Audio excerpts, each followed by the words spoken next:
Yes, hello to you all once again. Welcome back to your number one and favourite classic dirt bike TV channel, where we take a look at more of those vintage off-road race bikes from way back in the day. And if you're into your old classic dirt bikes, then I do hope you find something that interests you here within my video channel. Now, coming up next, we're going to take a look at a bike that I actually captured a few years ago while I was attending one of those Vets MXDN events at the famous Farleigh Castle racetrack. And this particular bike is very rare indeed, and it's certainly one of the first of this model that I've ever came across in my many years of taking pictures and videos of classic dirt bikes. So without any further delay, let's just jump straight into that video and take a look at this quite rare 1978 Laverda LH4 250. And so, as I said, this was a bike that I came across while I was walking around the paddock at the Vets MXDN event at Farleigh Castle some years back. And at the time I grabbed these pictures, the bike belonged to Andy Laverton. And as far as I know, Andy still has this bike in his possession. Now again, Andy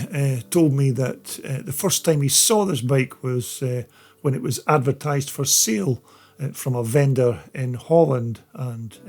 not long after Andy first clapped eyes on the bike in the flesh, it wasn't painted in its normal orange Laverda colour, but it was completely covered in white, which of course is not the correct colour for these machines. And so as soon as Andy got the bike back to the UK, he did a complete strip down of all its parts and then set about repainting it in the proper livery. And you can see here parts of the disassembled bike just before Andy got to work on changing the colour. Now, as you can see, there were quite a few parts that needed repainting, and the process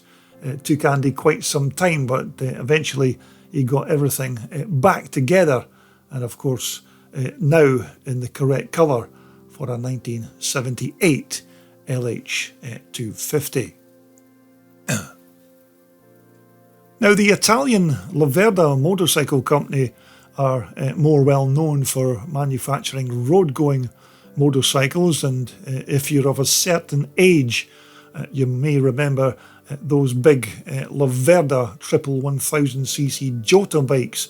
of the 1970s. And because this was the 1970s, off-road bike sales for many European manufacturers were also doing very well, and Laverda certainly wanted to get in and get a piece of the off-road market. So they then entered into a business agreement with the Swedish Husqvarna company to produce 125 and 250 versions of these LH4s. And although the chassis here is loosely based on the 125 Husqvarna of the same year, Laverda did modify the reed valve block on the Husky engine to enable the motor to take a Dell'Orto carburetor instead of the standard Bing. Now, it was also around this time that Laverda then employed the services of Italian motocross champion Italo Forni to try and help them do the development work on these LH250s. And it's also said that between 1977 and 1980 that there was just around 2,000 of these Laverdas manufactured. But until I actually came across this example here at Farleigh Castle, I can safely say that I'd never actually seen one before, which is probably another reason why you haven't seen or even likely to see one take to a motocross track. Although, having said that, even rarer versions of these 250 LHs were available in green. So maybe if you're lucky enough to have one in your possession, then that will certainly add to the rarity of these models for future generations to look at. Now, once again, the LH250's motor is, as you suspected, a Swedish Husqvarna 250 power plant, probably from a Husky of about the same year, but as far as power and reliability are concerned, there's usually no issues with these motors, even although they're now sitting in a slightly different chassis. And apart from Laverda doing some upgrades on the engine's reed valve intake to accept a different carburetor, much of this engine would have been the same spec as the Husky 250 from 1978. So basically what we're looking at here is a stock 1978 Husky 250 motor with a 6-speed gearbox and all of the other internals that would have been fitted inside these crankcases in that year. And again, you can see that this Laverda Husky motor does have a Mikuni carburetor fitted, which is what this motor would have had back in 1978. But as I said, Laverda did bolt on a Delorta unit in place of these Mikunis on some of these LHs after they modified that reed valve block.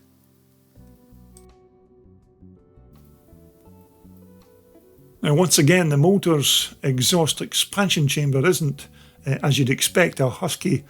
part, but this is a replacement pattern item that was supplied by the Italian exhaust manufacturer Saito, who I understand is now owned by Italian exhaust company Leo Vince, who specialise, of course, in producing exhaust systems for all manner of racing motorcycles, both two-stroke and four-stroke. Now, this tailpipe's not the original stock steel item that would have been bolted onto this LH250 in 78, because the bike's owner, Andy, thought that the stock steel tailpipe, which was quite heavy and bulky, didn't really fit very well with the rest of the bike, and so he removed it and replaced it with this much lighter alloy tailpipe. But he says he still kept the original pipe in case he needs to refit it at some point later on. And so as we move on to the front end of our Laverda, now again, despite all of the Husqvarna influences on this machine, these front forks are not Husky items, and my guess here is that these are Italian Marzocchi suspension units, because after all, with this being an Italian-based machine, you'd assume that they'd want to fit Italian suspension systems to the front of the bike. Now, when it comes to the bike's front and rear brakes and hubs, I have to say I haven't a clue as to their origins or manufacturer, but these could even be actual Laverda hubs, maybe even borrowed from one of the Laverda road bikes of that year. But although they don't look like a hub that I'm familiar with, but of course maybe my more learned viewers out there may know different, but my guess is that they're almost certainly Italian in origin. But this other view of the rear brake and drive sprocket might help in determining the hub's origins, but I'll wager that both the front and rear brakes on this bike were still good enough to slow this machine down on what was still a relatively light 250 off-roader.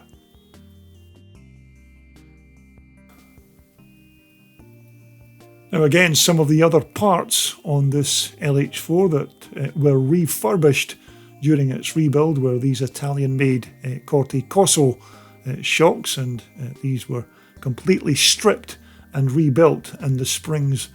all repainted by Falcon suspension systems here in the UK. But back in 1978, these Corti Cosso suspension units, it has to be said, weren't exactly the greatest suspension systems on an off-road motorcycle, and some riders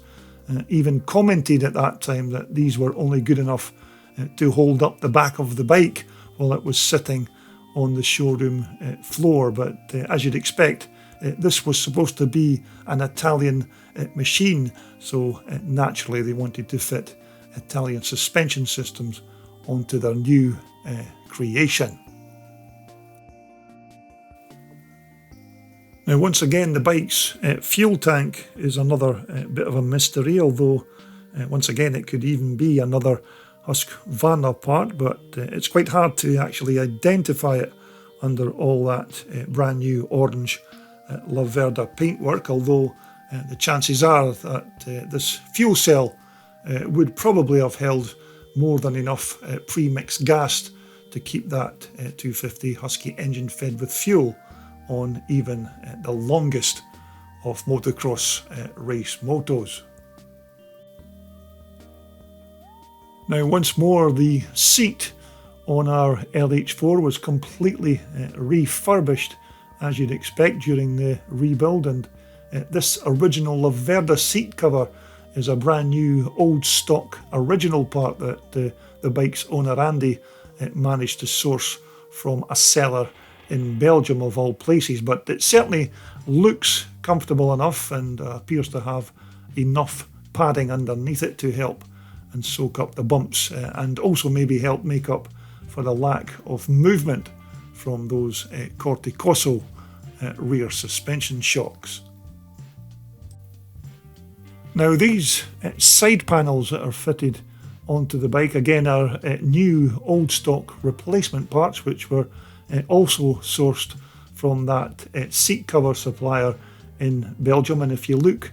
close enough, you can see just how Laverda have manufactured these panels to fit over the original Husqvarna airbox that on the Swedish bike it would have just been left uncovered. So as you can see, there's still quite a lot of Husqvarna inside this particular Italian stallion.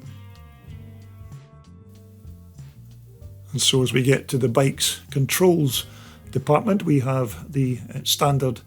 handlebars and of course the original Laverda cross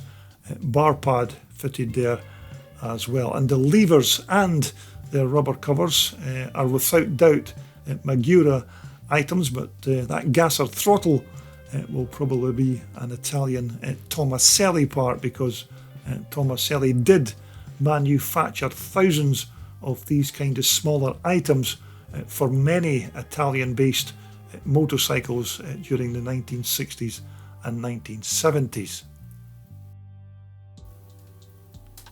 Now, it's said that most of these LH4s in 1978 came fitted with a full lighting kit, because these bikes could quite easily be used as a weekend enduro bike, or if you preferred, a full-blown motocross racer, whereby you just then removed all of the road-going parts and put it into full scramble specification, as our owner has done here.